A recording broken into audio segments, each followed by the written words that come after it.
Today I'm going to be showing you how to roster referees to a schedule. This involves creating a roster so that you're able to publish the roster, notifying the referees, and navigating through the reports. First, what you need to do is you need to log into My Roster using your normal login. The first three letters of your first name, first three letters of your surname, and the day for your date of birth. Once you've logged in, you'll come to your general home screen. This is on the client side.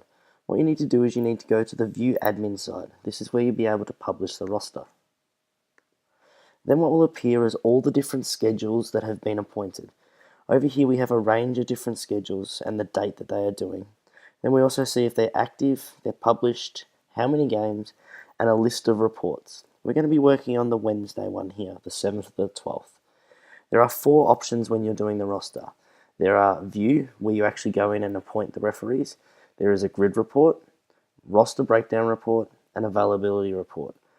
Availability report, roster breakdown, and grid report are tools to help you and assist you while scheduling referees. I'm going to show you how each of them work and the functions that they use. I recommend when doing the report to open availability report in a new window. Availability report shows you all the referees that are available during that time slot or during that day. They are color-coded by three different colors. Green means they're available for all those times, grey means that they are unavailable, and blue. Blue means that they have already been rostered onto a game. So this is a live updating document. Over here we have the name of the referee and we have the conflicts that are happening. So these conflicts will be any conflicts whatever day they are rostered. So these conflicts here are for a Saturday, and because it's a Wednesday roster, you can see that there are no games here. If we scroll down to this one here, this is a Wednesday conflict. Okay, as you can see in this section here, it tells you the time that they're playing. It is also significant by underneath it, they have dots. These dots mean that they are playing during that time, or their conflict occurs during that time. The times are set up into 15-minute intervals. This document is recommended to be open while you're doing the roster so that you're able to constantly check and make sure that you're using all the referees. The other things that we've got in here, a roster breakdown report, use at the end of the document, and this will show you all the referees that haven't been rostered on, as well as a summary of all the referees. Now what we're going to show you is the grid report. The grid report is a live document also that updates as you update. This will show you an overall summary of all the games, their grades, and the referees as they appear. Now what I'm going to show you is how to schedule referees onto the games. What you need to do is you need to go to View. When you give View, it'll show you all the games available as well as all the referees available.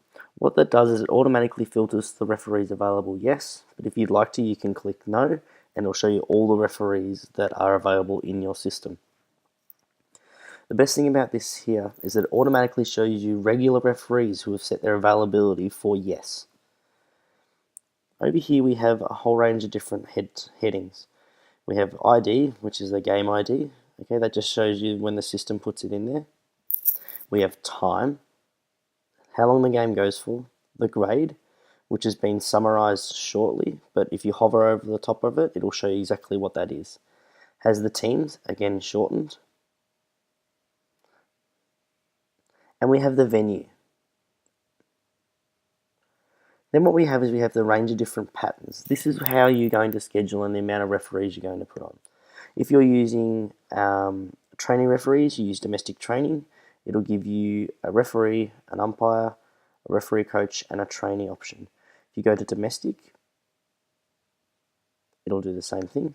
If you go to finals, it'll add a scorer. If you go to 3-person, it'll add 3 referees. If you go to 1 ref, you can indicate a solo. You can also do a walkover, which makes the game will be blanked. As you can see down here, it updates every time I do something. I'm going to leave it as domestic training just for the purposes of this video. Then what you need to do, you need to know that there are 2 ways to roster referees on. You can either bulk assign, so if you've got a referee available for multiple time slots, or you can do them game by game. Okay, First of all, what I like to do is when I'm doing it, I like to go down here and go show entries and make it the max. I like to do this because it shows me all of the night. Now I'm going to show you how to allocate referees onto a game. What you need to do is over here in the referee tab, you need to select a person. I'm going to select eval. When I hover over the person eval, the information down here changes. This tells us what suburb that they live in, their regular availability, any exceptions, conflicts, officiating graves, and if I scroll down, it shows their score table and referee coach grade. Then what we need to do, there are two ways to roster people on. I can either bulk assign, which is putting a person on for multiple games, or I can click on the game that I need free. Then what I do is I click assign and I click the person that I'm going to do it. The best way to do it is to do bulk assign. When I hit bulk assign, it automatically changes the games that they're unavailable to in red and the games that they are available to in green.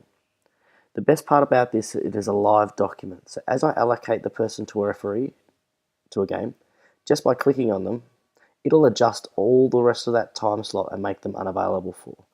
Then what I do is I just scroll down, being mindful of the game and grade, and just allocate them by clicking.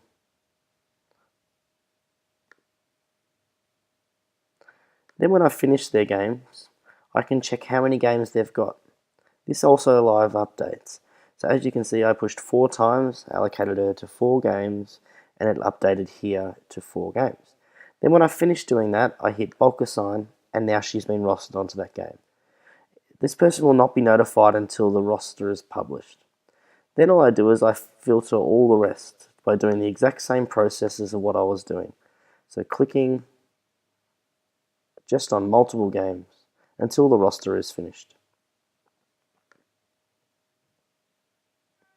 If there is a conflict, my roster will tell you. So I've tried to allocate this person at 9:15, but as we can see over here, they have a conflict for that, sorry. Now it says here, we found a game which may cause a conflict. Would you like to assign? So it'll give you the option. Obviously I don't want to assign because they play in that grade or they may be playing at that time slot, so I hit cancel. Now I know that that 9:15 game, as you can see here, which has the C for conflict, has been done. Finish bulk assign. The other way that you can roster is roster per game. This does take longer, but is good if you're looking for a referee for that game. So if you click on the game that they need to be filled, you push assign, and over here it does the exact same thing as what over here did. It color codes the people that are available. So green means assign and they're available, and red means they're unavailable. Then what you do is you just click assign and they're allocated to that game. Then all you need to do is you need to put the supervisor, so who the allocation officer. By putting the allocation officer, this person will get a notification when a game is accepted and when a game is rejected. Now what we need to do that the roster has finished, you need to publish it.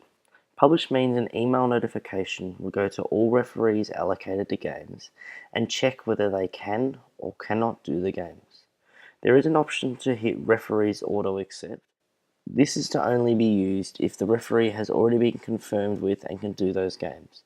The referee will not get an email and not be prompted to accept a game and will automatically be accepted, but they can still reject a game later if needed. Once you've hit published, the document becomes live and is sent out to all the referees who are there. The reason we do this is that an email will be sent to the allocation officer if any person rejects their games. You can also check on this home screen to see if the person has responded or unresponded to the game. The responses are down here. Question mark means they have not responded. Green tick means they've accepted, and a red X means they have rejected. That'll show here. If you're still waiting for someone to respond, you can also hit the remind unresponded. This will send an email back out to the people who have not yet accepted the games. Once that is done and you start to go navigate through the roster, let's just say that this person here comes up with a red cross. Then in order to replace them, what you need to do is you need to go down and hover over them, you hit the X, and then they're removed from that game. then what you can do is you can just replace them by doing the same bulk assign as we did earlier. Then all you need to do, once that person is there, you can do the notify unnotified. This will send an email to the people who have not yet on the roster and have not been notified of their new games. Now that you have published your roster and all the games are filled, you just wait until all the referees accept their games. It is recommended to check with the referees one day beforehand by phone call or text message or speaking to the referee if they are still seeing here as unresponded. Thank you for watching my roster's allocation video. If you have any further questions, please contact info@myroster.com.au.